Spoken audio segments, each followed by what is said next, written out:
зрелищна картина. Дано да я създадат всички наши професионални футболни клубове. Дерби двубой още в началото на първенството. ЦСК приема в Борисовата градина Пловдивския Ботев. Излишно е да ви представям съперниците. Два отбора, които по традиция внасят особен колорит в българския футбол.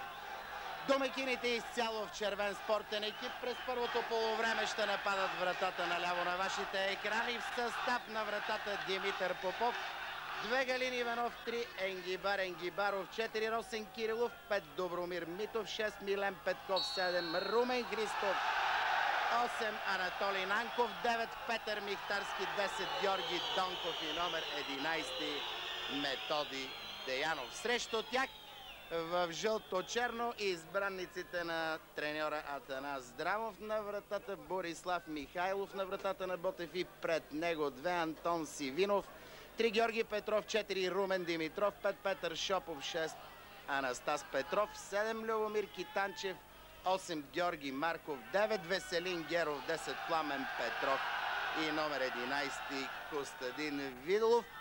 Главен съдия на двубоя е международният ни арбитър Митко Митрев, който тази вечер за 59-ти път ще съблюдава правилата на футболната игра. Помагат му Детелин Баялцалиев от близката страна на вашите екрани и Николай Нанев. Временно играта е спряна. Има контузен футболист от отбора на гостите. Преди този двубой се играха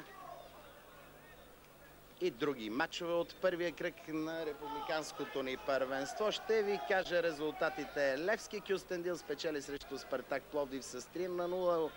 Добър старт на Новака.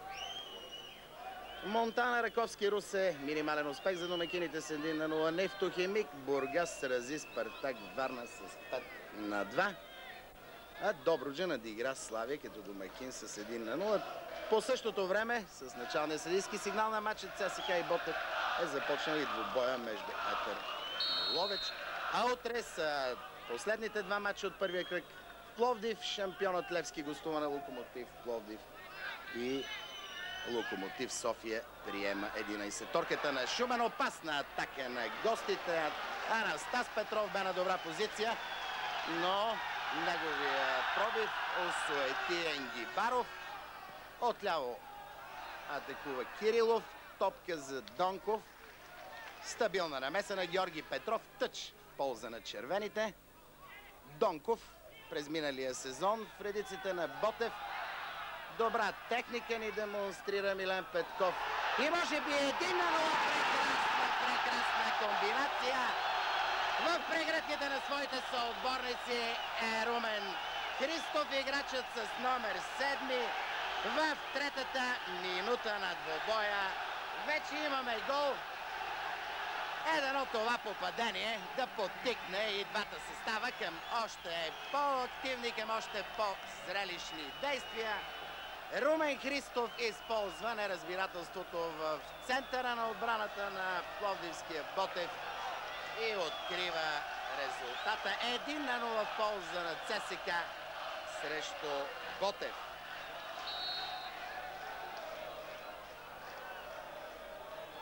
Това бе вторият гол на Христов в нашите републикански първенства. Един млад футболист, който намира място и в младежкият ни национален състав. Много подвижен. Добре започва шампионата за него. Добре започват този двубой футболистите на ЦСКА, ръководени от новия си старши треньор Пламен Марков.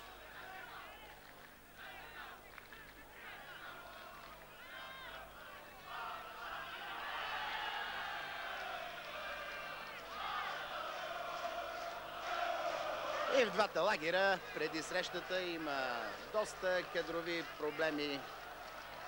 Наставникът на домакините Пламен Марков не може да разчита на получилият на вчерашната тренировка разтежение Петър Жабов. Отсъстват Мартин Зафиров и Димитър Сивов, които не са включени в групата. Няма го и Христо Войнов, който продължава да се подготвя на облегчен режим. За всички вас, зрителите на Канал 1, може би най-голямо любопитство представлява отсъствието на Наско Сираков от 11-торката на гостите. Сираков е подписал договор с футболен клуб Ботев, но все още не се чувства в добро функционално състояние.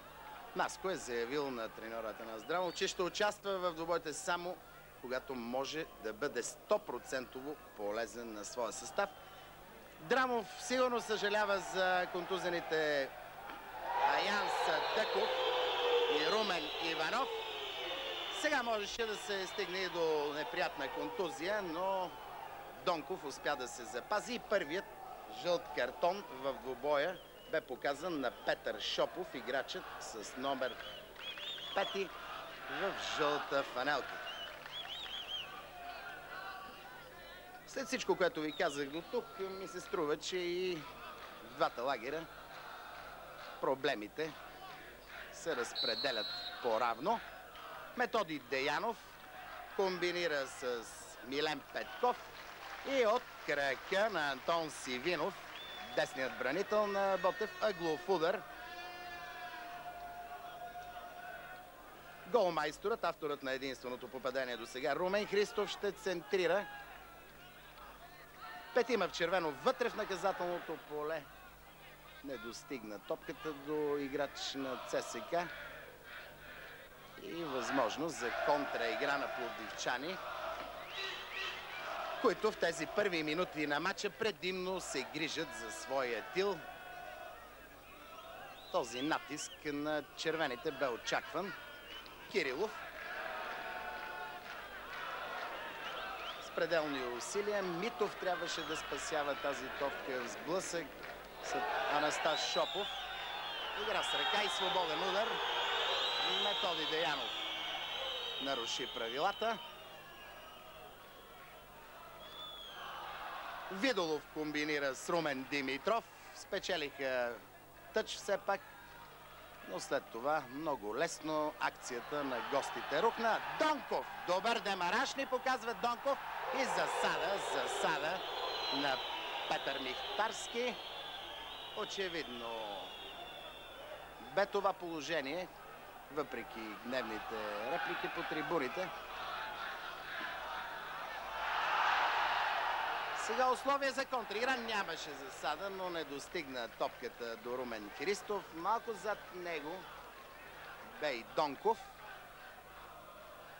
Твърде смутено започват, според мен, Георги Петров и Румен Димитров в отбраната на пловдивчани. Добра техника демонстрира Методи Деянов. Росен Кирилов спокойно към Милен Петков. Той сменя посоката. От крака на Сивинов тъчът е в полза на ЦСК. Формя се един интересен сблъсък отляво между Сивинов и Румен Христов. Въпреки че Христов, крайният нападател на ЦСК, често сменя фронта на атаката. Милен Петков не сполучи замисъл му, пас към Донков. Прекрасна техника демонстрира Румен Христов. Ще намери ли продължение? Центриране. Под топката остана Михтарски. Попречи му и Георги Марков. Видолов, играчът, който ще се стреми да прави играта на Ботев в този двубой. Ботев спечели във вторник минимална победа срещу Динамо Тбилиси в предварителния кръг на турнира за купата на УЕФА в Пловдив с 1-0. Чуха се добри отзиви за играта на канарчетата. Особено през второто полувреме на този двубой. Сега на тревата лежи Милен Петков. Милен Петков, който премина от Добруджа в ЦСК през този сезон. Още един играч от Добрич се появи в състава на червените. Това е Галин Иванов. Може би най-скъпият трансфер за столичния клуб. 160 000 $ бе неговата цена. С номер 3 го наблюдаваме. Ще го различавате и по това, че има на коленка на левия си крак. Той играе последен в отбраната на червените.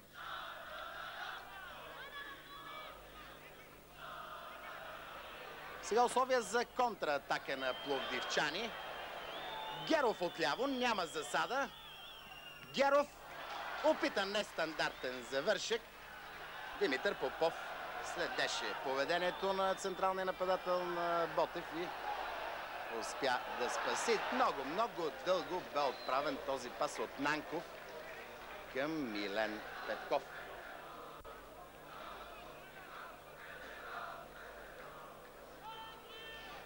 Изминаха 10 минути от началото на двобоя между ЦСКА и Ботев. Среща от първия кръг на новия футболен шампионат на страната. С гола на Румен Христов в третата минута домакините имат предимство от 1 гол.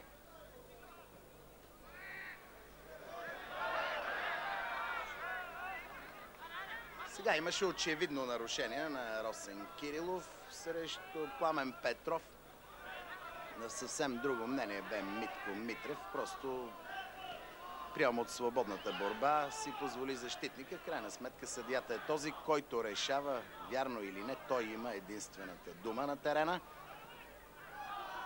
Методи Деянов.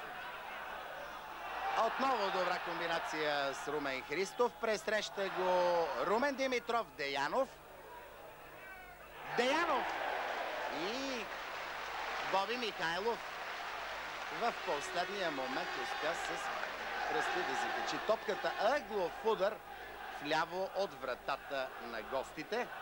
Много убедително започват футболистите на ЦСКА този двубой. Еднакво силни, еднакво настъпателни са те и по двата фланга, и през центъра на своето нападение. Проблемите за играчите от Пловдив са наистина сериозни до сега. Нито един аргумент до момента не предлагат равностоен пловдивчани. Няма засада, но и няма как Михтарски да стигне топката. Удар от вратата.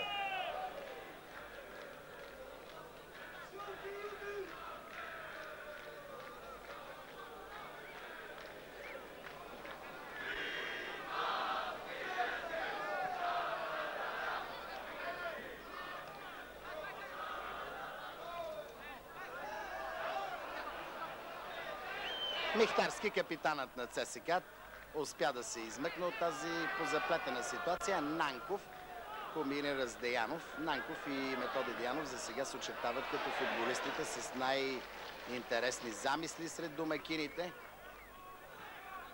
Активно ги подпомага в предни позиции Румен Христов.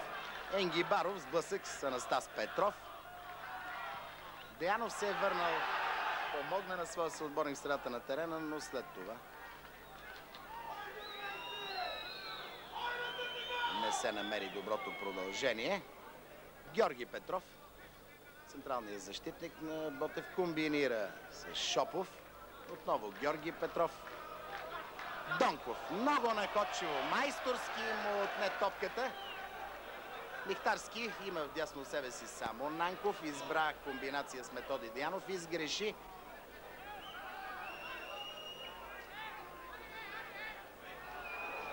Видолов опитва индивидуален пробив и успя да сполучи до този момент. Най-после топката стига в близост до наказателното поле на ЦСКА. Ъглов удар вдясно от вратата на Димитър Попов.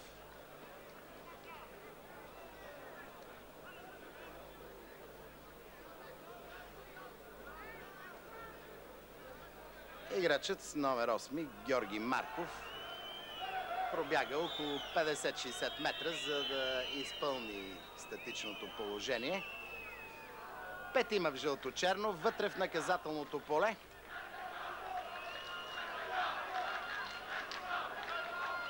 Шопов, Анастас Петров. Там са и нападателите на Ботев. Добра игра на Деянов. След това Нанков се освобождава хладнокръвно от Видолов и комбинира с Румен Христов.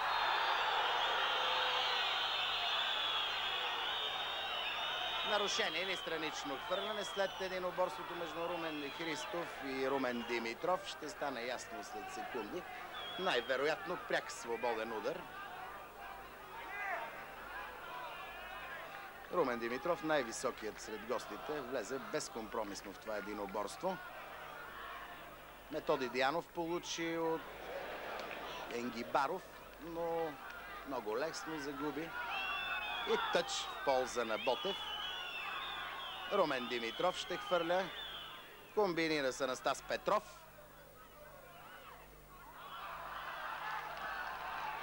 Футболистите на ЦСКА се стремят да налагат преса в средата на терена и това за сега е най-големият проблем за пловдивчани. Сред гостите все още не може да се намери футболист, който да се ориентира в обстановката, да се опита да задържи топката, да комбинира точно.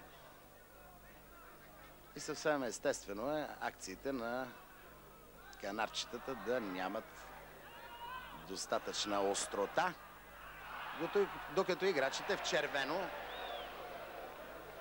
наистина с огромен хъс влизат във всяко едно единоборство на терена на стадион Българска армия.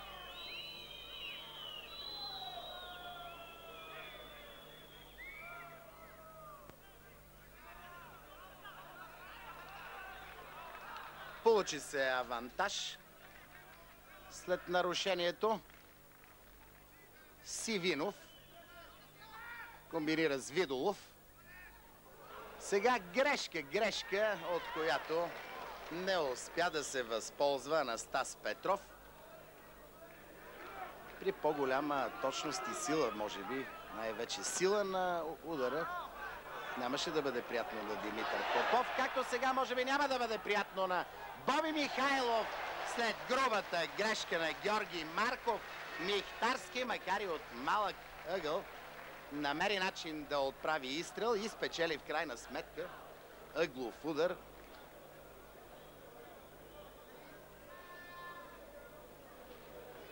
Очудващо припряни ми се струват играчите на Атанас Драмов.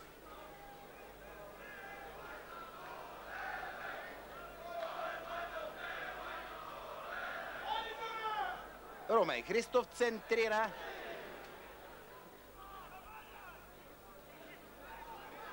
Сега Галин Иванов. Няма засада.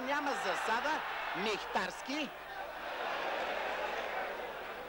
Акцията на столичани продължава. Методи Диянов.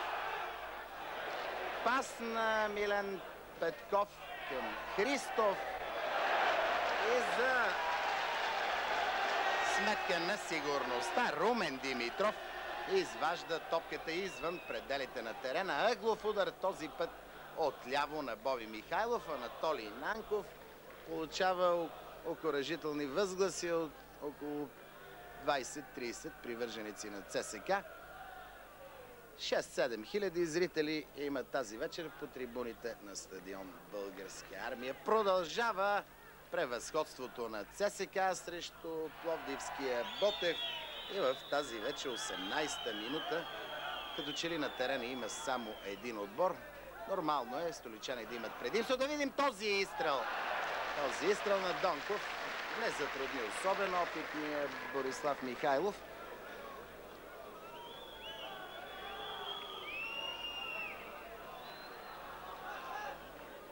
Макар и не чак толкова здрав, физически Методи Диянов влага много енергия в играта си и печели повечето сблъсъците. Румен Христов. Центриране на Румен Христов. Донков, сега Михтарски. Да видим изстрел на Михтарски. И аут.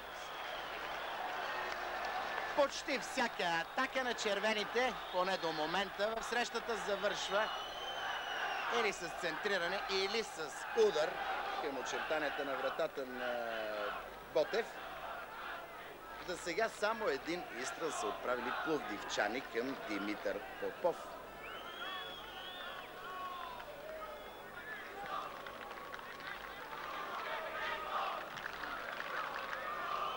Росен Кирилов не сполучи. Сега обаче играта е спряна. Нарушение. Пряк свободен удар в полза на Ботев Пловдив. Видолов ще го изпълни. Отново без идея. Топка за Михтарски. Георги Петров или Михтарски. Тъчът е в полза на червените. Изпълнен, но не според правилата. Правилно решение на Митко Митрев. Сивинов сега ще поправи грешката на Михтарски спокойно към своя вратар Михайлов.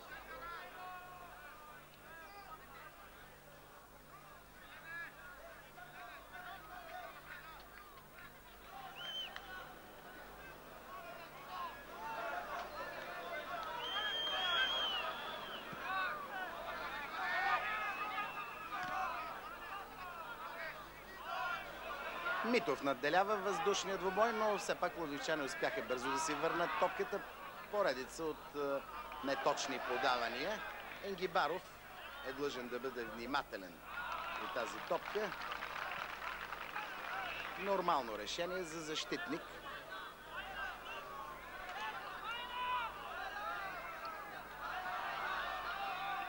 Отново много леко гостите губят топката. Румен Христов тръгва на скорост. Добре сменя посоката. Ще му стигне ли обаче умението да се придвижа с топка? Прекрасно в последния миг от главата на Марков, ако не се лъжа. Опасността пред Михайлов за миг е осуетена. Удар от вратата, след като малко наивно Милен Петков се опита да действа срещу Антон Сивинов, десният бек на гостите.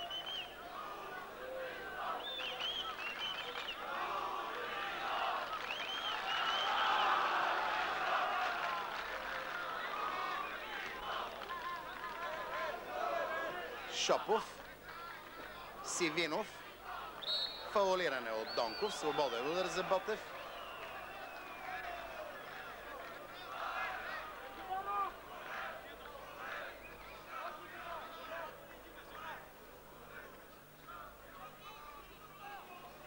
Най-после 10-те футболисти на канарчетата преминаха изцяло в половината на ЦСКА, като че ли в тази среда на първото полувреме домакините ще попроменят ритъма на игра. Нормално е гостите да тръгнат малко по-дръзко напред и по този начин да се създадат условия за контраигра на ЦСКА. Михтарски, Нанков.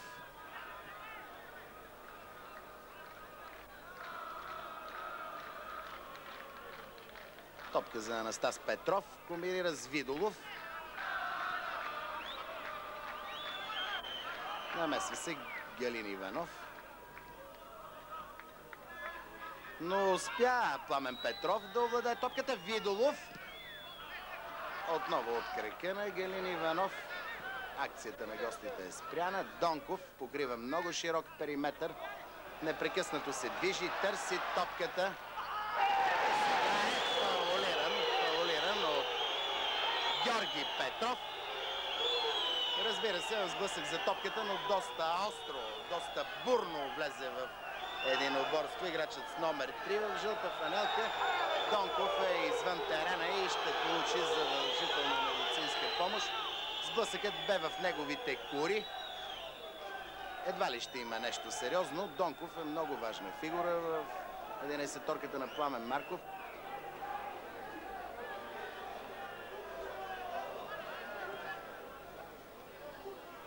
Ако приемем изражението на Донков за мерило за неговото моментно състояние, няма нищо сериозно и той ще продължи играта. Михтарски към Нанков.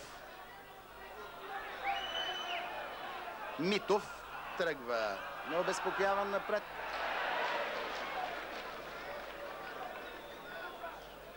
Но загуби. Няма засада на една линия. Бяха централният нападател Геров и бранителят Енгибаров. И този опит за изостряне на играта страна пловдивчани не донесе нищо. Донков и Шопов си размениха, освен искри помежду си и няколко остри реплики. Видолов. Отново няма сигнал за нарушение. Играта продължава. Нанков към Румен Христов. Методи Деянов. Към Христов. Срещу него Румен Димитров. И непряк свободен удар. Препречване на Румен Димитров срещу Румен Христов.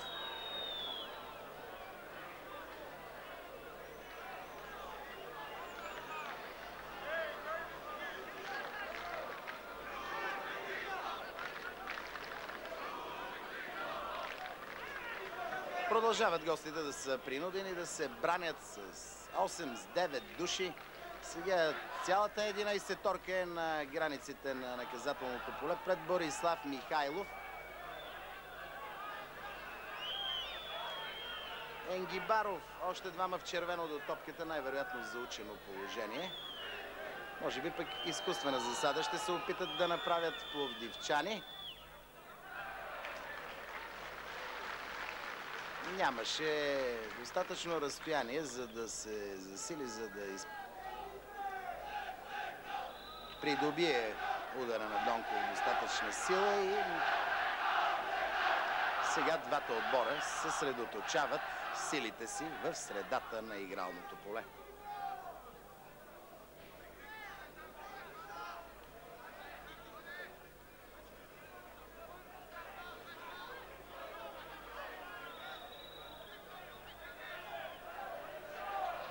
Пламен Петров задържа твърде дълго топката и след като срещу него двама в червено, това бяха Митов и Петков, се изпречиха неговия път, се стигна само до странично хвърляне. Сивинов ще го изпълни. Към Видолов. Изстрел на Видолов. Имаше време Димитър Попов да проследи спокойно полета на топката. Видя, че тя напуска игрището и я остави съвсем спокойно. Атака на Енгибаров. Румен Христов. Отново Енгибаров. Румен Димитров обаче е стабилен. Видолов комбинира с Пламен Петров. Отново Видолов. Търси топката Видолов. Поема отговорността да организира играта на гостите, но има доста сериозни опоненти в лицето на халфовете на ЦСКА и за сега му е трудно да достигне до добро извеждащо подаване към някой от нападателите на гостите. Самотник остава Веселин Геров на върха на атаката на Ботев. Най-после Видолов намери пролука. Видолов. Добре играе Галин Иванов. Методи Деянов правилно задържа. Комбинира с Енгибаров. Галин Иванов изважда топката извън очертанията на терена. Видолов, всъщност играчът с номер 5, Петър Шопов, има някакви проблеми или с номер 9, простете, това е Веселин Геров, централният нападател. Налага се той да бъде изнесен от терена. Ще използвам тази пауза да ви кажа и любопитни подробности от първия кръг от шампионата на Бундеслигата. Санкт Паули, Мюнхен 1864 на 2 успех за домакина, успех за Новака в Бундеслигата, но забележете, двете попадения за гостите бяха дело на българина Даниел Боримиров. Ето и другите резултати от днес. Байерн Мюнхен, Хамбургер Спортферайн 3 на 2, Айнтрахт Карлсруе 2 на 2, Кьолн Шалке 0-4, 0 на 1 и Ханза Рошток Байер Леверкузен 1 на 2. Вчера се играха двубойте Борусия Дортмунд, Кайзерслаутърн 1 на 1, Вердер Фортуна Дюселдорф също равенство 1 на 1 и равенство 0 на 0 между Штутгарт, отборът на Красимир Балъков, и Юрдин Ген. Утре е матчът между Борусия Мюнхен Гладбах и Фрайбург. Донков. Препречване. Или свободен удар. Не е вдигнал Митко Митрев своята ръка, но едва ли от тази позиция някой в червен екип ще опита директна стрелба. Получи се комбинация. Донков технично към Методи Деянов. Донков. И аут. Още една прекрасна комбинация сътвориха домакините, а след това Донков изглежда си има стара закачка с Георги Марков, играчът с номер 8 в състава на Пловдивския Ботев. Та си размениха, според мен, съвсем излишни реплики. Опита се Марков да спре изстрела на Донков. Играчът в червено като че ли искаше опасна игра да бъде отсъдена на неговия съперник. Или иначе двубоя продължава. Изминаха 30 минути от началото на двубоя на стадион Българска армия. ЦСКА води срещу Ботев с 1-0 след попадението на Румен Христов още в третата минута на двубоя. Михтарски върнал се от дълбочина да поеме топката да организира акция за своя състав. Прехвърля топката, сменя фронта на атаката Нанков към Енгибаров. Отново пловдивчани са принудени да изпадат в глуха защита. Нарушение, свободен удар. Нарушение срещу голмайстора Румен Христов.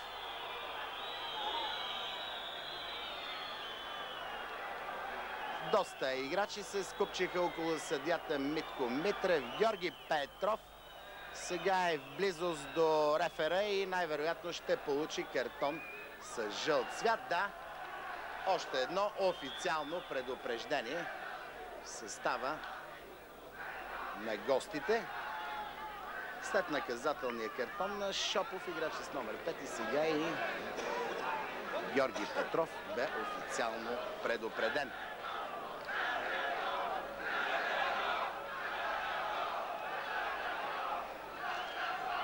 Енгибаров центрира.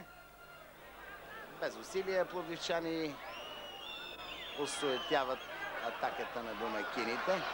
Но няма кой в жълта фанелка да затрудни Галин Иванов. Топка за Пламен Петров. Атакуван веднага от двама. Добре задържа. Видолов не сполучи.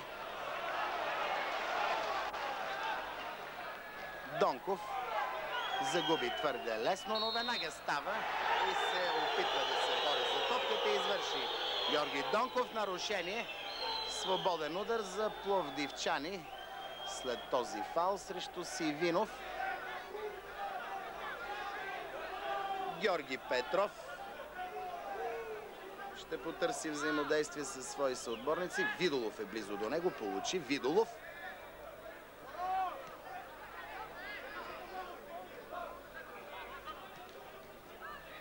Топка за Сивинов. Сивинов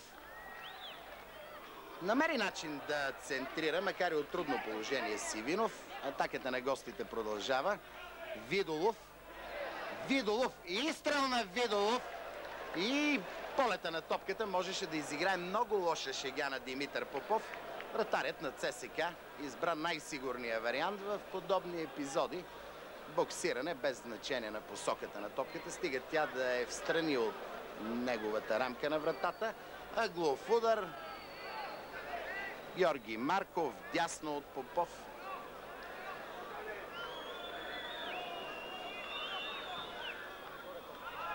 Попов увисна за миг, но Нанков е съобразителен, задържа топката. След това бе и фаулиран от Петър Шопов. Свободен удар в полза на ЦСКА.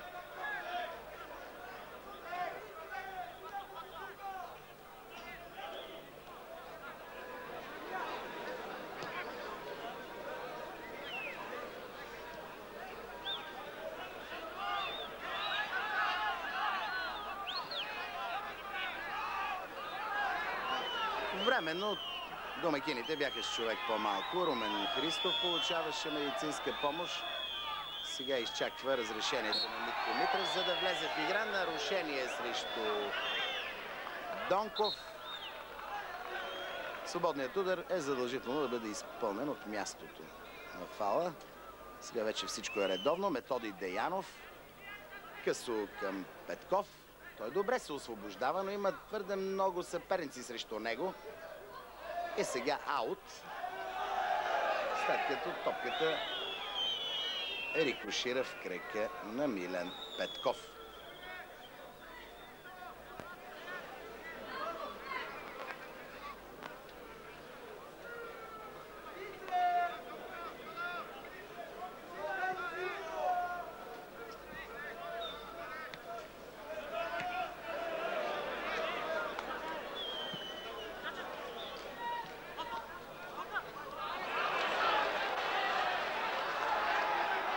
Минути до края на първото полувреме, което преминава до сега изцяло под превъзходството на столичани.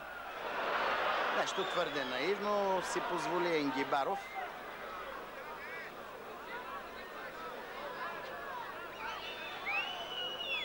Атака на гостите. Румен Димитров изчаква негов съотборник да се освободи. Видолов сега комбинира с Анастас Петров. Индивидуалната игра в близост до наказателното поле почти винаги е обречена, особено когато трима футболисти на съперника са срещу тебе. Убеди се Анастас Петров в това. След този епизод засада, непряк свободен удар, Михтарски отново се връща от дълбочина да подхваща атаката на своя състав. Изчаква Михтарски. Като че ли в последните минути на първата част темпото поспадна.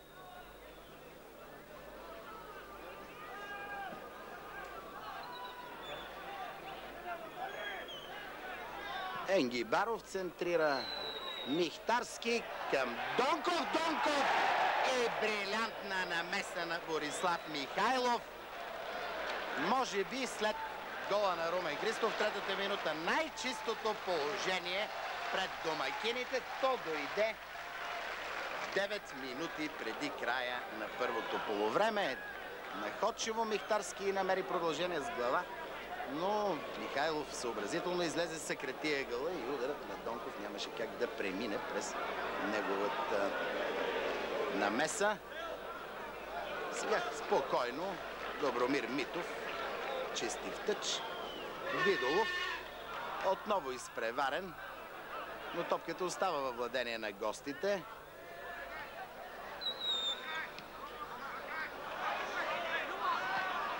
Донков, макар и силно да поведе топката, я съхрани и влиза на скорост.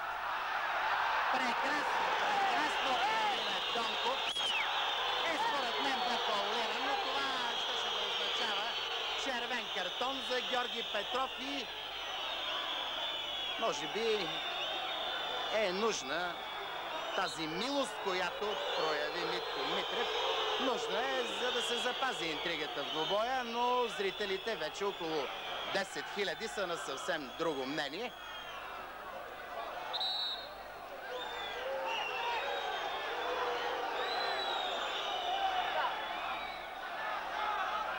В такива ситуации не е изключено мълчанието на главния съдия. То влиза и в тактиката на съдиите.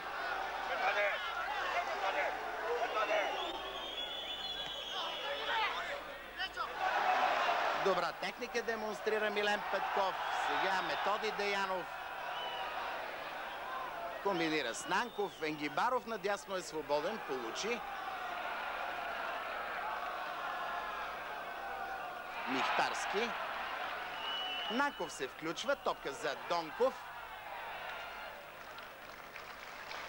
Добро пласиране демонстрира Петър Шопов. И аут.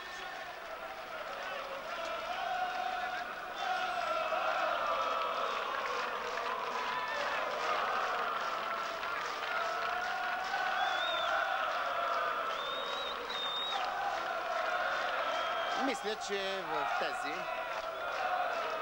вече 39-40 минути можем да бъдем доволни, най-вече от това, което ни показват футболистите на ЦСКА. Длъжни сме да бъдем малко по-претенциозни към облика на Ботев, но така или иначе два от нашите най-силни състава ни показват мъжествен, показват ни динамичен футбол. Разбира се, с неизбежната уговорка за начало на нашето ново първенство. Отново Видолов, играчът, който игра най-много с топката през първата част, но леко загуби Видолов. Нанков към Донков.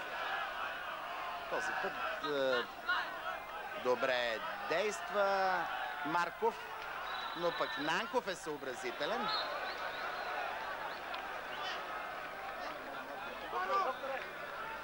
Игра с ръка, разбира се, без умисъл на Георги Петров, който си позволи с жест да оспорва мнението на Митко Митрев и получи устна забележка.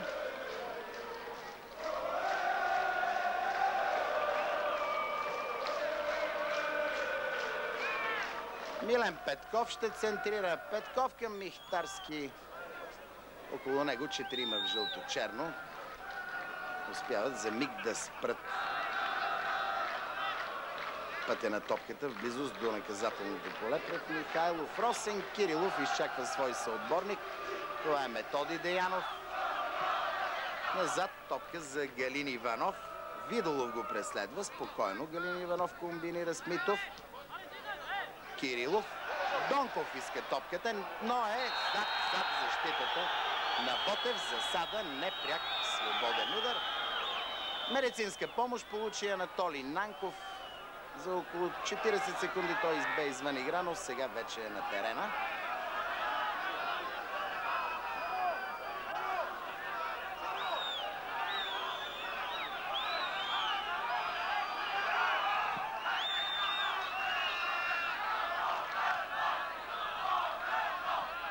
В края на това първо полувреме, уважаеми зрители, бързам да ви кажа, че и по време на почивката отново ще бъдем на футболна тема с предаването ни Футболен магазин. Ще чуете интересни мнения.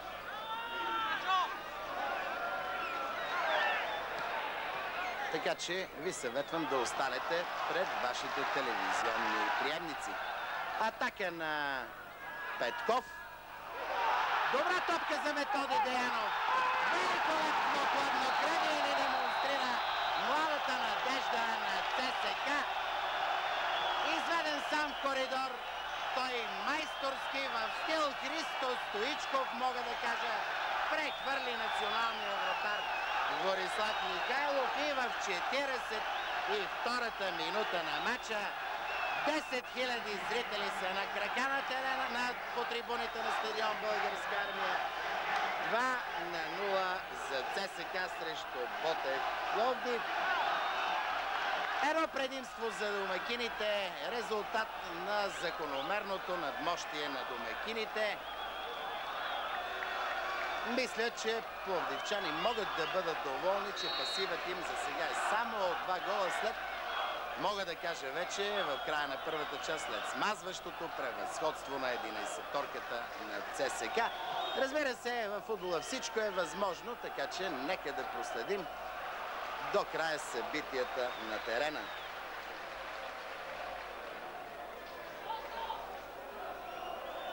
Казах стил Стоичков за изпълнението на Деянов, защото помните как майсторски Стоичков прехвърли Суби Сарета в онзи полуфинал преди няколко години. Сега да видим дали ще има реплика на пловдивчани. Иска дуспа Пламен Петров. Сега играта е спряна. Техническо прекъсване и трети жълт картон. Получи го Костадин Видолов. Разбира се, дуспа в футболната игра има само тогава, когато я отсъди главния съдия. Всичко останало е мнение по въпроса. Ако трябва да изразя моето мнение, то ми се струва, че имаше нарушение в наказателното поле на ЦСКА срещу играча с номер 10 Пламен Петров.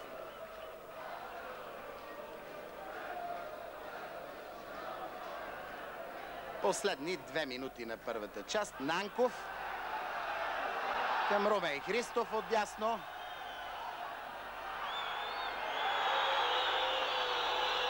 И сега имаше нарушение на Марков срещу Румен Христов. Отново не прозвуча свирка. Свирката на Митко Митрев. Малко по-свободна игра. Пуска главния съдия в края на първото полувреме и може би той трябва и е длъжен да се намесва по-често, защото ето такива искри могат да запалят неприятни сцени, неприятни инциденти, както в случая Пламен Петров поосвирепял малко от ситуацията преди минута. В наказателно поле на Попов извърши нарушение. Свободният удар изпълни Галин Иванов, Енгибаров. Нанков към Галин Иванов.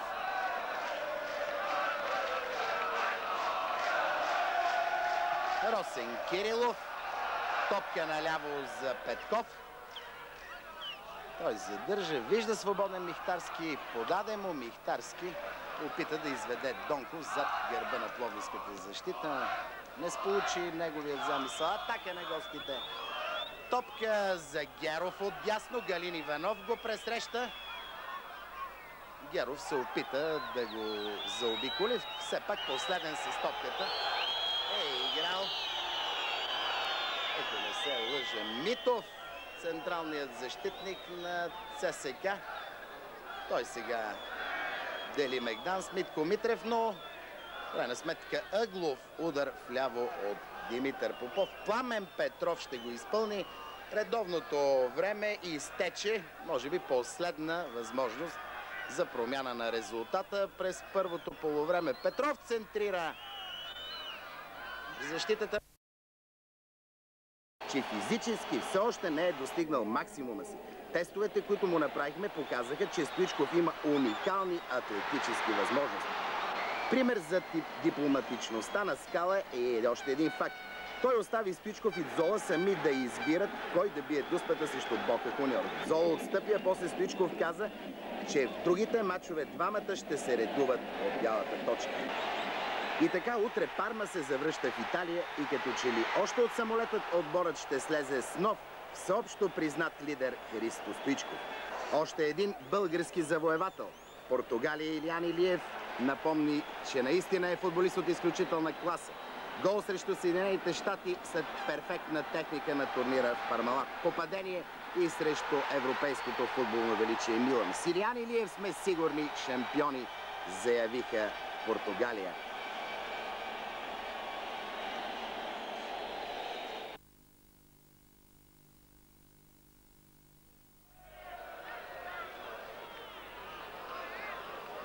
Уважаеми зрители, от началото на второто полувреме на двубоя ЦСКА Ботев е изминала минута и 10 секунди. Нищо интересно не сте пропуснали. Интересното в съвременния футбол през това лято го правят Христо Стоичков и Илиян Илиев. Да им пожелаем и на тях, и на всички български футболисти, играещи в чужбина, успех и да насочим вниманието си към двубоя, който ви показваме в пряко предаване от стадион Българска армия. Домакините изцяло в червен спортен екип водят с 2-0 след попаденията на Румен Христов, третата, и на Методи Деянов в 42-та минута. Младата надежда Методи Деянов отбеляза своя пети гол в нашата професионална футболна група. Няма промени в двете 11-торки. Домакините на вратата Попов, пред него Галин Иванов, 3 Енгибаров, 4 Кирилов, 5 Митов, 6 Милен Петков, 7 Румен Христов, 8 Нанков, 9 Михтарски, капитан на състава, 10 Донков и номер 11 Деянов. И състезателите на Ботев Пловдив на вратата капитана Михайлов, 2 Сивинов, 3 Георги Петров, 4 Румен Димитров, 5 Шопов, 6 Анастас Петров, 7 Любомир Китанчев, 8 Марков, 9 Геров, 10 Пламен Петров и номер 11 Видолов. Смазващо бих го нарекал надмощие на червените през първото полувреме. Нищо равностойно не успяха да противопоставят канарчетата, поне до този момент. Гостите временно в намален състав. Тъч ще изпълни Румен Димитров. Много леко загуби топката Геров. И сега добра възможност пред Михтарски. Изстрел на Михтарски. И в тази 49-та минута на матча, като че ли интригата на практика вече приключи.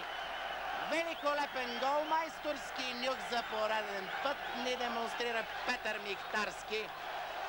По един би го нарекал майсторски начин наказа тази поредна груба грешка на централните защитници на Ботев. 3-0 за ЦСКА срещу канарчетата.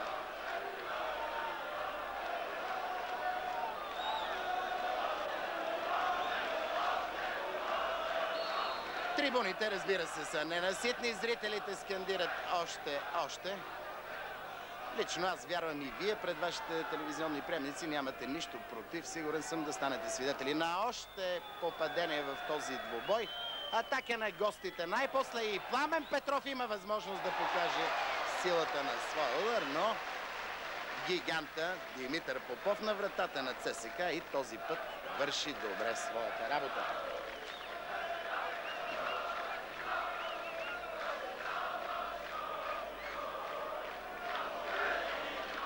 Това бе 133-я гол на Петър Михтарски в неговата кариера. Тази вечер той играе своя матч номер 232 в елитната ни група. Тези ъглови удари не носиха никакъв успех на жълто-черните и сега не сполучиха. И сега условия за контраигра, но топката не достига до Донков. Донков сякаш с неизчерпаема енергия до този момент. Много интересен е персонален двубой между Донков и Марков. Двамата изглежда имат още от миналата година стари сметки да уреждат след няколко остри сблъсъка. Между тях не минава единоборство, в което да не си отправят предизвикателства. Нарушение на Нанков срещу Пламен Петров. Свободен удар от една добра позиция. Позиция, от която може би по-възрастните любители на футбол у нас си спомням, че и голям майстор бе именно пловдивчанин Христо Бонев. Сега да видим дали Видолов е понаучил нещо от своя именит съгражданин. Митко Митрев поизтегли малко вляво топката. Стена от трима души в червено. Петима от Ботев вътре в наказателното поле. Изглежда Видолов ще комбинира с Марков. Така се и получи. Видолов. Изстрел на Видолов с сетни усилия. Попов успя да избие. Интересно решение избраха гостите. Най-после нещо по-зрелищно и в близост до вратата на ЦСКА.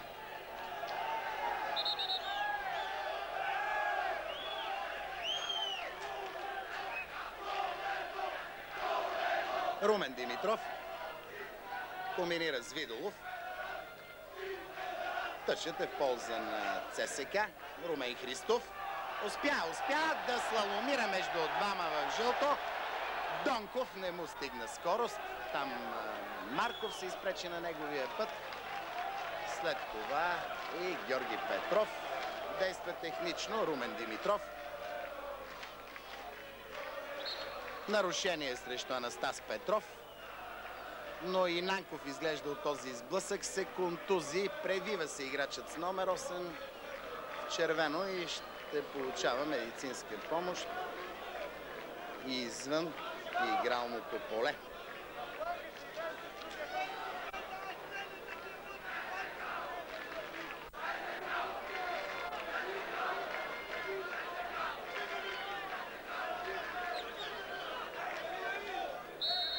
Временно домакините с човек по-малко на терена. Видолов. Отново той след комбинация с Геров. Сега отново Видолов. Изстрел на Видолов. Ясно от вратата на Попов. Аут. Ще използвам тази пауза, за да ви кажа интересни резултати от първия кръг на шампионата в първа английска дивизия. Кристал Палас Барнсли 4-3. Бирмингам Ипсуич 3-1. Милуол Гримсби 2-1. Олдъм Хъдърсфилд 3-0. Портсмут Саутън 4-2. Сток Сити Рединг 1-1. Съндърланд Лестър 1-2. Транмир Улвърхемптън дерби матчът 2-2. Уотфорд срещу Шефилд Юнайтед 2-1. Уест Бромич Албион Чарлтън 1-0. Отново играта е спряна. Няма обаче нищо сериозно. Методи Деянов ще продължи двубоя. Деянов, автор на един наистина Прекрасен гол в 42-та минута. Всъщност, моля да ме извините, контузеният бе Милен Петков. Разбира се, аплодисментите ни към Методи Деянов съвсем не са излишни. Михтарски в сблъсък с Сивинов. Михтарски центрира. Без усилие Борислав Михайлов лови и изпраща топката около средната линия, където последен с нея игра Росен Кирилов. Тъч за гостите.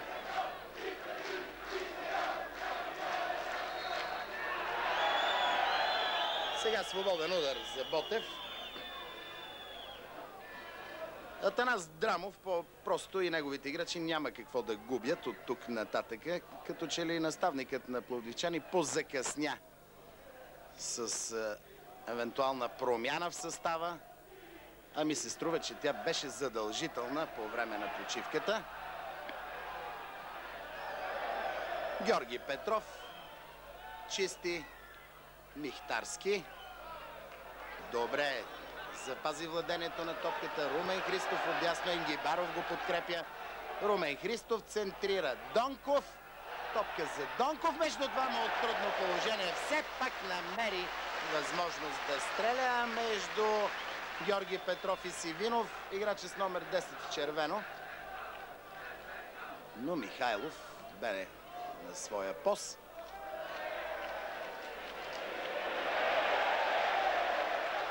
За едно разстояние от 20 на метра Енгибаров. Много бързо навакса изоставането си. Нанков към Донков. Много силно му подаде Нанков. Загубиха домакините. Анастас Петров. Китанчев, играчът, който остана, поне за мен, незабележим през първото полувреме. Сега Геров се опитва да смени посоката. Шопов центрира. Засада на Пламен Петров.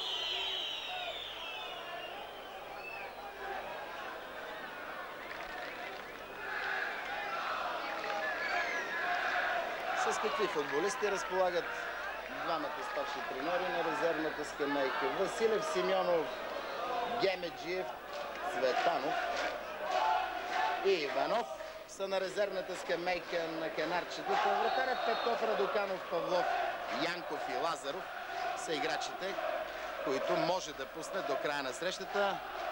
Пламен Марков, наставникът на ЦСК.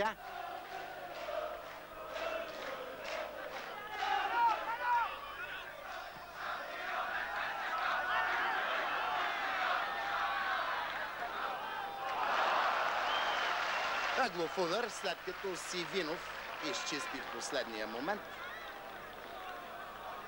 Методи Деянов ще изпълни статичното положение вдясно от вратата на капитана на гостите Михайлов. Комбинира с Милен Петков. Добре сменя посоката Милен Петков, но прекали с дрибъла. Все пак се опитва да поправи своята грешка. Деянов и Митов на помощ на своите нападатели. Деянов. Добра техника демонстрира този талантлив играч. И след това удар от вратата.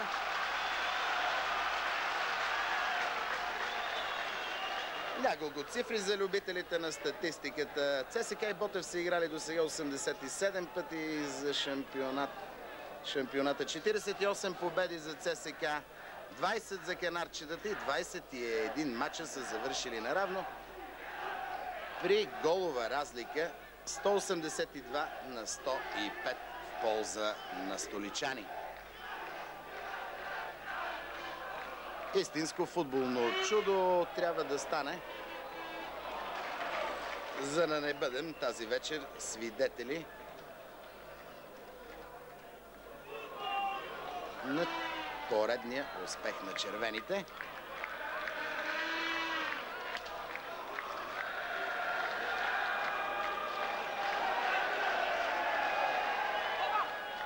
Нанков. Деянов към Енгибаров. Румен Христов комбинира с Нанков. Не се получи двойното подаване, но Христов не се отказва да се бори. Нанков след това се намеси. Росен Кирилов. Топка за Михтарски. Петър Михтарски, който отправя погледи към австрийския шампионат, тази вечер се стреми да ни покаже модерния вариант в играта на централния нападател. Търси пробиви отляво, отдясно, често се връща и от дълбочина. Не пести сили да пресира играча с номер 9 в червено, футболистите на съперник още при изнасянето на топката. Но като че ли най-силното оръжие на ЦСКА, поне до този момент в двубоя, е този голям дух и този наистина прекрасен колективизъм, на който са подчинили действията си столичните футболисти.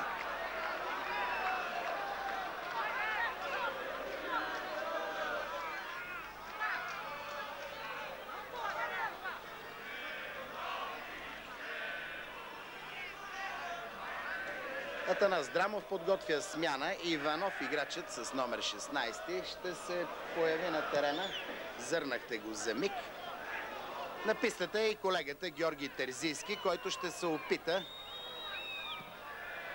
да потърси мнението на футболиста, който след броени секунди ще напусне играта. Това е Китанчев. Китанчев, преминал през този сезон от Хасково в Ботев, остана незабележим, едва ли може да бъде доволен от дебюта си. Дано Китанчев да приеме нашата покана за интервю. Изглежда е доста посмутен този футболист и отказа да гостува на нашия микрофон.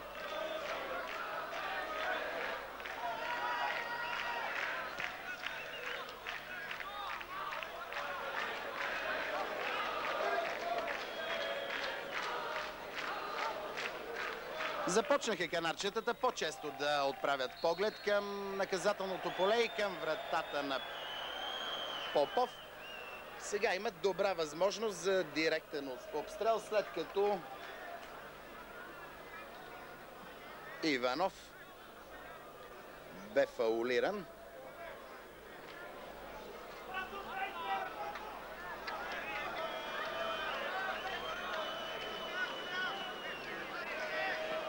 На около 18 метра, малко вляво, по посока на вратата на ЦСКА е поставена топката. Видолов и Румен Димитров са в близост до нея. Малко зад тях дясно е и Георги Марков. Всичко това се развива в 17-та минута на второто полувреме. Ще бъде повторено изпълнението или не. Прозвуча някакъв сигнал. Но изглежда той е бил от трибуните. Ъглов удар. Това е решението на Митко Митрев. След като си осигуриха сериозно голово предимство играчите на ЦСКА. До края, като че ли ще разчитат най-вече на контратаките. За втори път от началото на двубоя 21 футболисти в половината на ЦСКА. Една нетрадиционна гледка, като си има предвид духа на матча. Румен Димитров комбинира. Видолов обаче не успя да укроти топката. Сега играта е прекъсната, защото трябва да бъде оказана медицинска помощ на играч от Ботев.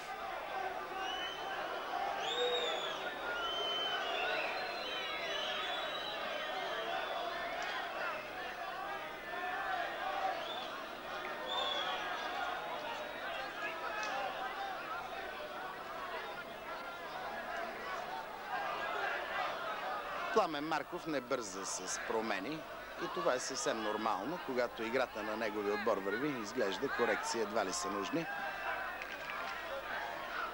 Пламен Марков е едно от най-ярките имена в цялата футболна история на ЦСКА. Помните каква кариера направи той във Франция? След това през миналия сезон бе треньор на Чердафон от Габрово.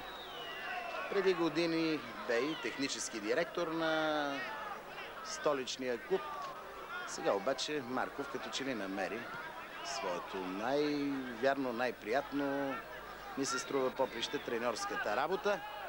Сигнал за засада и Геров и Пламен Петров бяха зад гърба на защитниците в червени екипи. Енгибаров, Деянов към Нанков. Нанков, помните, дълго време бе използван като типичен краен нападател. Сега Пламен Марков като че ли е налучкал най-вярното му място, именно в средата на терена. Нанков притежава много добри скоростни качества, има добър пас и днес се старае много.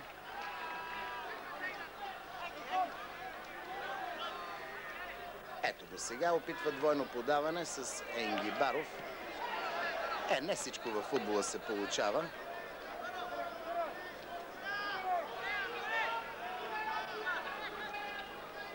Румен Димитров видя вдигнатата ръка на капитана Михайлов, хвърли топката към него и сега спокойно двете 11-торки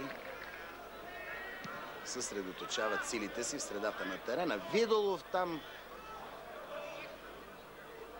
добре действа Митов, Деянов. Не се разбраха с Румен Христов. Пламен Петров загуби, леко загуби от Росен Кирилов, който пък не намира общ език с Донков. Всъщност Милен Петков беше този играч, който отправи паса към Донков. Сивинов преминал по левия фланг на отбраната на гостите, печели само тъч. Изобщо в този двубой ми прави впечатление, че столичният състав действа най-често с трима в отбраната, докато Енгибаров е избрал функциите нещо като на десен инсайд. Много рядко футболист с номер 3 се връща да помага, пък и не се и налага да прави това. Едва сега Енгибаров се приближава към своето наказателно поле. Премина топката между него и Румен Димитров. Пламен Петров центрира. Отново Видолов е затруднен. Видолов обаче търси пролука в отбраната на ЦСКА и след сблъсъка с Нанков ъглов удар вдясно от вратата на Димитър Попов.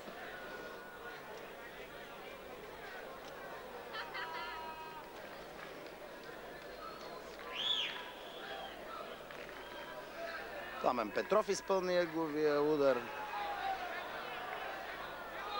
от крака на Деянов, обаче опасността временно бе намаляна. Няма кой да използва центрирането на Геров. Да видим Румен Димитров ще сполучи ли. Геров остава извън терена, защото иначе щеше да бъде в положение на засада.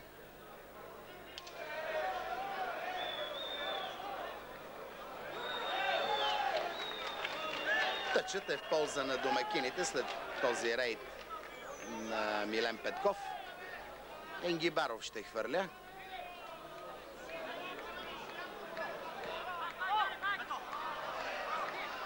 Отново хладнокръви, отново добра техника ни демонстрира Методи Деянов и отново доста бурно Марков атакува голмайстора, автора на първи гол Румен Христов.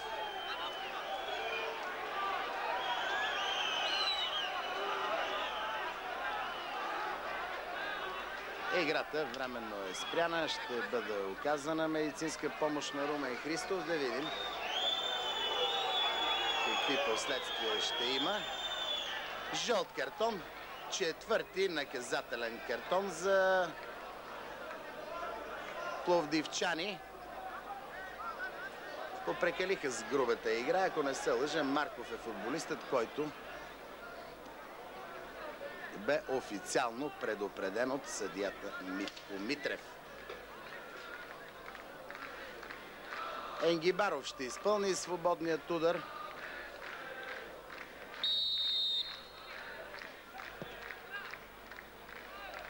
Да, играчът с номер 8 Марков е четвъртият футболист, който вижда картона с жълт цвят в този двубой. При това Георги Петров, Шопов и Видолов също бяха официално предупредени. Румен Христов се връща в игра.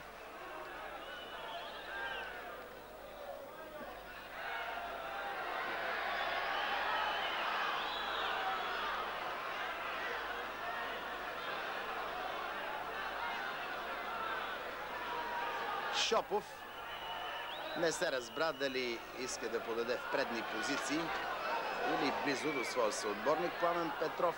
Много леко червените спряха и този опит за атака на канадчетата. Енгибаров. Деянов. Нарушение на Шопов срещу Нанков. Свободен удар в полза на ЦСКА.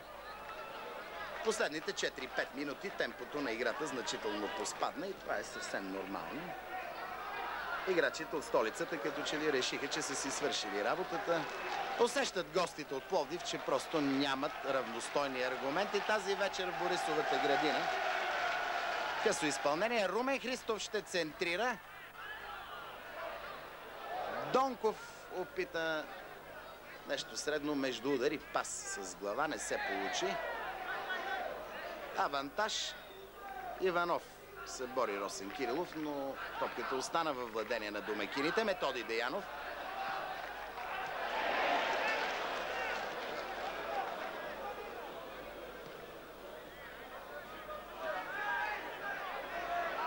Пламен Петров отдясно. Нямаше засада. Росен Кирилов го пресреща. Топка за Анастас Петров.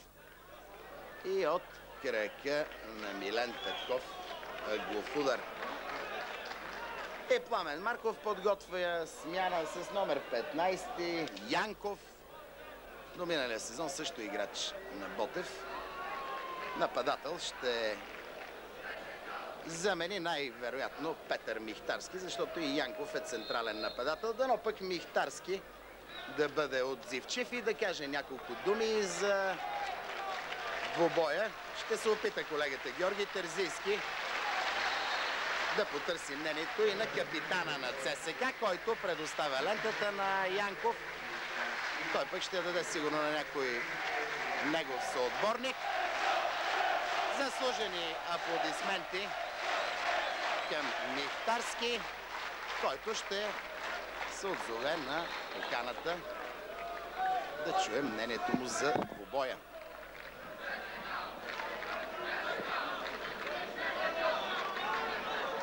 Петър Михтарски, най-опитният вече състезател на ЦСКА. Как се чувствате след това младо ято на червените? Чувствам се като най-опитен, се чувствам и с младите, се чувствам и млад като тех. Мисля, че днешният матч показва, че се чувствам добре. Мисля, че може още по-добре да се чувствам. Пропуснах малко от подготовката, но мисля, че наваксам. Вие се, че отбор играе много добре и ще продължаваме напред да направим всичко възможно да продължаваме с тези добри игри. Имаше варианти за чужбина, Испания, Австрия. В крайна сметка останахте в ЦСКА. Доволен ли сте от избора и ще останете ли до края на сезона? По принцип нямах конкретни оферти, така по-специално по-добри отбори. Имаше някакви оферти, но които не ме задоволяваха, както мен, така и клуба. Мисля, че съм доволен от оставането тук в ЦСКА. Ще помогна доколкото мога с моя опит. И мисля, че ако ми се даде възможност да поиграя в чуждестранен клуб след добри игри тук в ЦСКА, няма да има проблеми от страна на ръководството да ме пуснат да играя в чужбина. И последен въпрос, може ли ЦСКА да вкара още някой друг гол до края на матча? Мисля, че може да вкарат още един гол поне. 4-0, мисля, че е нормален резултат за този матч. Благодаря, успех за напред. Мерси.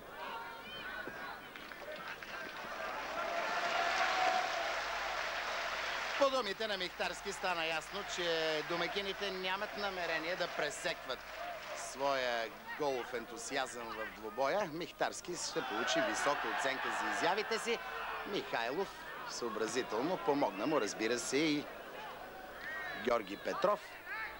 Но много лесно гостите продължават да губят топката.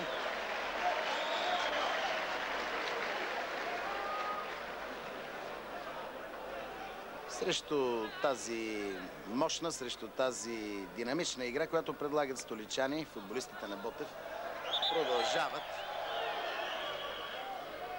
да страдат, ако мога така да се изразя. Не се получава играта на футболистите на Атанас Драмов. Твърде далеч е пловдивския Ботев от онази физиономия, която имаше през миналогодишния шампионат. Разбира се, в началото на първенството някакви крайни изводи е прибързано да се правят. Но след като канарчетата бяха напуснати от доста сериозни единици, ще им е нужно като че ли доста време, за да могат заместниците да придобият онова самочувствие, което имаха предишните титуляри. Разбира се, и с влизането на Наско Сираков съм сигурен, че нещата в състава на жълто-черните ще изглеждат значително по-другояче. Геров отляво опитва индивидуална игра. Геров ъглов удар все пак спечели централният нападател на Ботев. 15 минути до края на двобоя. ЦСКА продължава да води срещу пловдивския Ботев на стадион Българска армия с 3-0.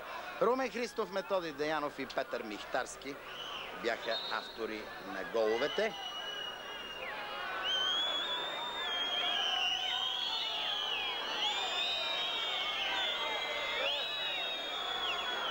Неразчетено излизане на Попов.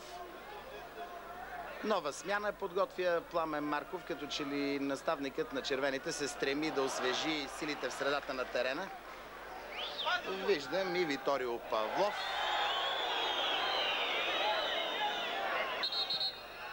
Да застава на мястото за смяната. Методи Деянов ще напусне, поумори се, но остави чудесни впечатления с играта си Методи Деянов. Дано да чуем и неговото мнение за двобоя. До края Виторио Павлов с номер 14.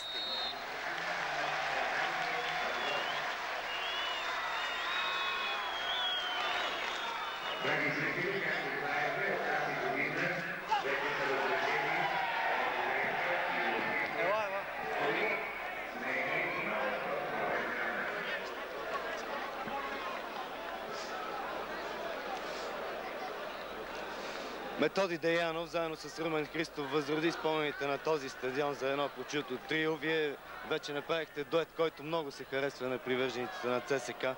Но ще направите ли така, че те да забравят легендарната тройка Костадинов, Пенев, Стоичков? Първо, на този стадион всеки, който е играл, е било чест за него да облече тази фанелка и винаги ще се надяваме и ще гоним тези голями цели, които са ги постигнали в този отбор такива голями футболисти като тях. Тренирате ли взаимодействието с Румен или се получава от само себе? Не знам да ви кажа, още от самото начало неговото пристигане, така почнахме да се разбираме, като че ли стиловете така съвпадат и двата. Ще ги тренираме за напред. Голът, който отбеляза, напомня ли ти на едно попадение в друг матч, на друг стадион и на друг футболист от ЦСКА? Не знам точно сега, не мога да мисля. Как ще завърши този мач според теб? Според мен бих се радвал така да завърши. Благодаря. Успех нататък. Мерси.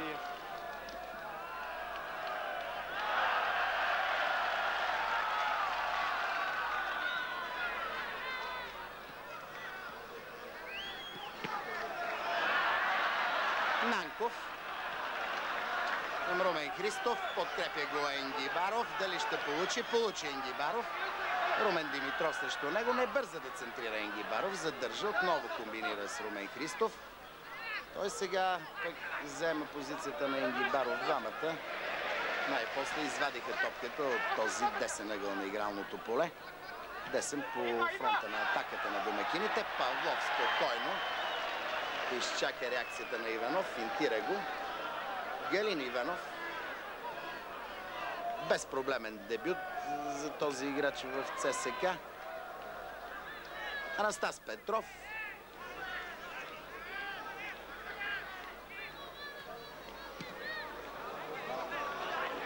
че тъчът ще бъде в полза на гостите, които правят втора смяна. Напуска Шопов, играчът с номер 5 и с номер 13 до края на срещата Симеонов.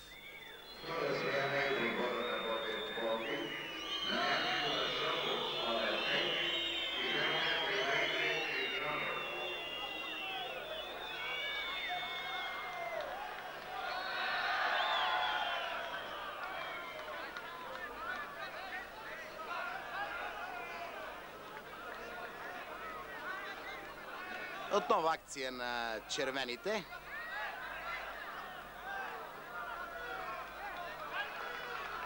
Виторио Павлов комбинира. Янков влезе през второто полувреме. Нападател загуби топката. Тъчът е за гостите. Симеонов. Галин Иванов действа безкомпромисно. Нанков след това първи се ориентира в обстановката. Подава към Румен Христов. Христов тръгва през центъра, опитва двойно подаване, но няма как да се получи то с Янков. Много по-енергично действат столичани. Поредното доказателство за моите думи е намесата на Добромир Митов.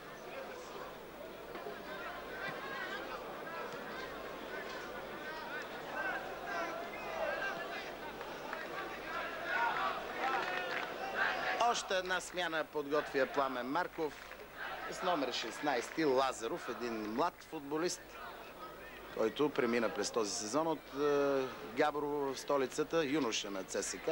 Знаете, от този сезон са разрешени вече по 3 смени, преди беше 2 плюс замяна на вратар, докато сега вече в треньорите имат право на 3 промени в своите 11-торки. Свободен удар в полза на канарчетата. До края на срещата по-малко от 10 минути.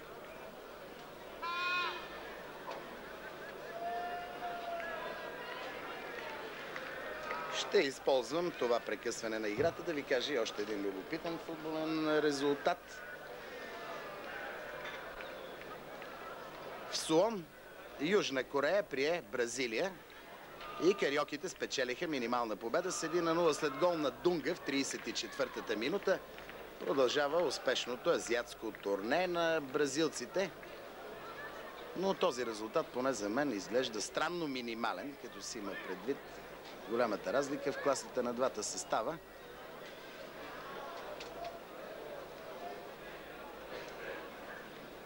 Ще донесе ли нещо добро, нещо почетно за Ботев този пряк свободен удар? Стената е на не повече от 7 метра и половина, даже няма и толкова.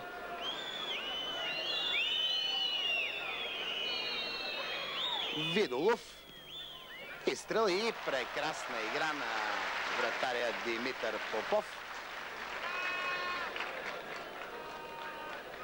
Изстрелът беше на играча с номер 8 Георги Марков,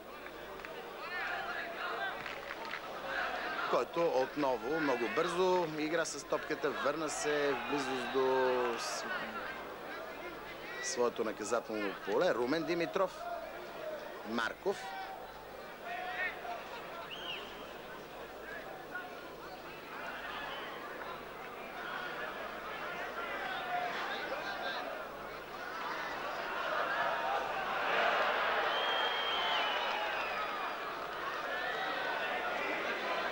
Иванов не достигна до топката, след това Ингибаров спокойно я гардира. Ето я и смяната. Напуска голмайсторът Румен Христов. На негово място с номер 16 Лазаров.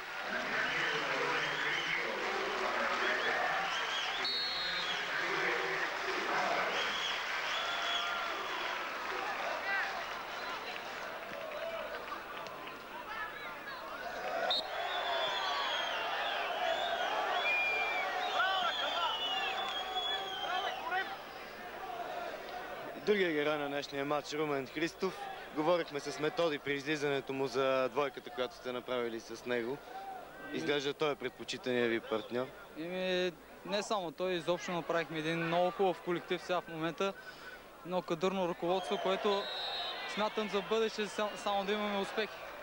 Това означава, че се чувствате добре в ЦСК в този състав. Много добре се чувствам. Дано, дай се Боже, и така за напред да продължаваме.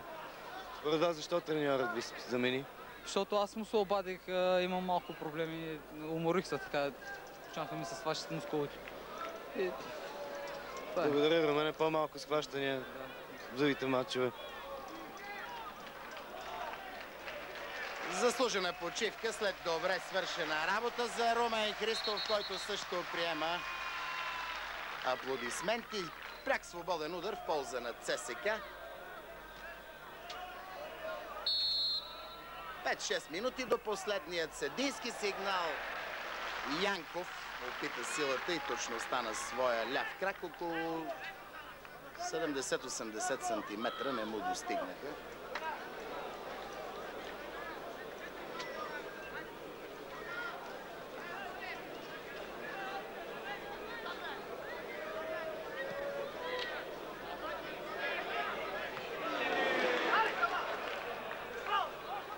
Лазаров първо съприкосновение с топката.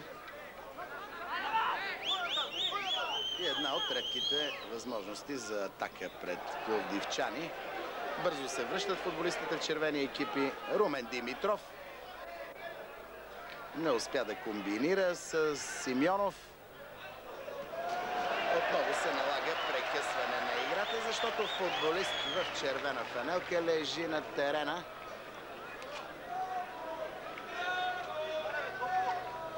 Това е играчът с номер 3 Енгибаров. И той ще бъде временно извън игра.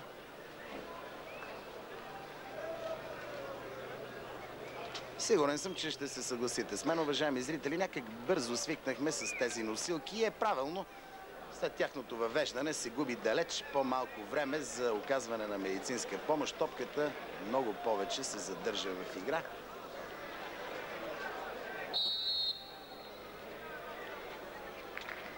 По-малко от 5 минути до последният съдийски сигнал. Ще ви кажа и екипът, който реализира за вас това първо за сезона пряко предаване на футболна среща от нашето републиканско първенство. ПТС-1 с ръководител Илия Матов, ПРРС-3 с ръководител Михаил Беленбеков, видеозапис Йордан Иванов, тон режисьор Иван Иванов, отговорен оператор Красимир Василев, оператори Пламен Тошев, Петър Андреев, Данко Петков, директор на продукция Александър Михайлов, режисьор Иван Зашев. Донков, поредна акция на домакините. Донков от крака на Георги Петров. Ъглов удар. Донков също, както и всички негови съотборници, с много висока оценка за изявите си в този двубой.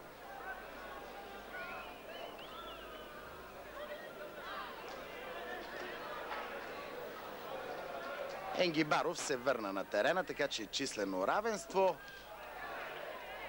Румен Димитров изчисти след този слаб удар с глава. Лазаров се опитва да действа индивидуално, загуби.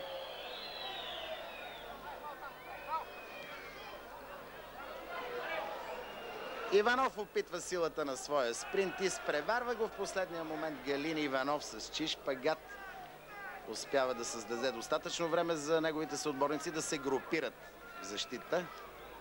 Видолов отляво. Нанков го пресреща. Центриране на Видолов.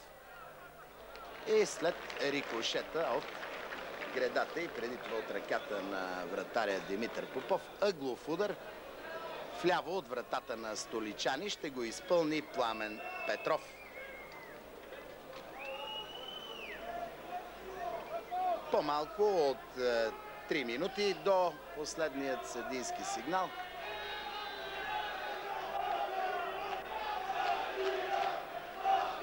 Когато един състав няма какво да предложи, той тръгва на центрирания. Това е най-сигурният белег за безпомощността, която в тази приятна августовска вечер ни демонстрират футболистите в жълто-черно в Борисовата градина. Отново те леко загубиха топката. Янков се опитва да преодолее Сивинов. Не сполучи, защитникът този път надделя.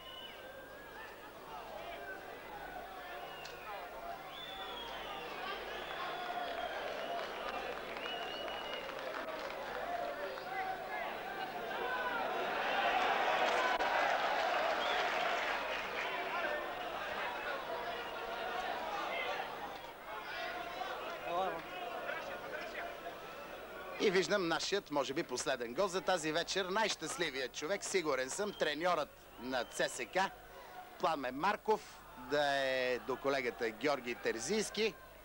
Нека да чуем и неговото мнение. Нека да пожелаем успех на този симпатичен наш футболист от недалечното минало, сега дебютираш като треньор на ЦСК. Пламен Марков, летящ старт за вашия отбор в това първенство. Едва ли нещо може да се случи до края. Доволен ли сте от това, което вие дадохте като указание, от това, което се получи на терена? След такава победа с 3-0 не мога да не бъда доволен. Разбира се, матчът все още не е свършил, но се надявам, че в крайна сметка това съотношение ще се запази. Доволен съм най-вече от борбата на всички състезатели, на които гласувах доверие, но считам, че има още доста неща, върху които нашия отбор трябва да работи, да се усъвършенства. Кои са тези неща? Най-вече игровата подготовка, това, че ние не сме играли в такъв състав почти никога. И в предстоящото турне, което имаме в Италия и Испания, се надявам срещу и по-силни съперници да видим именно и да усъвършенстваме тези неща, за които току-що говорих. Какво ли означават тези смени, че търсите още варианти? Аз искам да дам по-голяма възможност и на други състезатели да влязат в игра, да добият и опит. Както виждате, повечето от тях са млади момчета. И затова направих тези смени. Също така исках да дам и отдих на някои от хората, от които останах наистина доволен. Предстоят ви срещи с Бари и Барселона, вие сам споменахте за тях. Там ли ще бъде истинското мерило за ЦСК или и тук има достатъчно силни конкуренти? Разбира се, че и тук има достатъчно силни конкуренти, но според мен истинският критерий за оценка и на мене, и на самите състезатели са именно такива големи отбори, които вече ви споменахте, и се надявам срещу тях, макар и да загубим и с по-голям резултат, все пак тези играчи да почувстват обстановката на европейския футбол и да може и ние като спортно-техническо ръководство да се сверим часовниците с този голям футбол. Това означава и европейски цели за ЦСК? Много сме далеко от европейските цели. Моето желание е първо да покажем добри съдържателни игри във вътрешния шампионат. Ако от това достигнем до такова нещо, убеден съм, че и резултатите от само себе си ще дойдат. Пожелаваме ви го. Всичко добро нататък. Благодаря. На 19-ти ЦСК гостува за приятелски матч на Бари, както вече чухте. След това на 22-ти участва в турнира Хуан Гампер в Барселона срещу едноименния състав. Един жълт картон на Румен Димитров. 5-ти наказателен картон. Само с наказание ще запомнят този матч пловдивчани. Един любопитен куриоз ни показа последната минута на матча. Топката се спря до флагчето, ограничаващо линията на вратата и страничната линия на игралното поле. 2 минути и половина вече се играе повече от редовното време, като че ли няма вече време за нищо друго интересно в този двубой. Митко Митрев поглежда своя часовник и прозвучава последният съдийски сигнал. С головете на Румен Христов, третата на Методи Деянов, 42-та и на Петър Михтарски в 49-та. ЦСК стартира успешно в първенството след победа с 3-0 срещу пловдивския Ботев. С това, уважаеми приятели на футбола, завършва първото ни пряко предаване за сезона 95-96 година. От стадион Българска армия за вас коментира Петър Василев. Желая ви приятна вечер.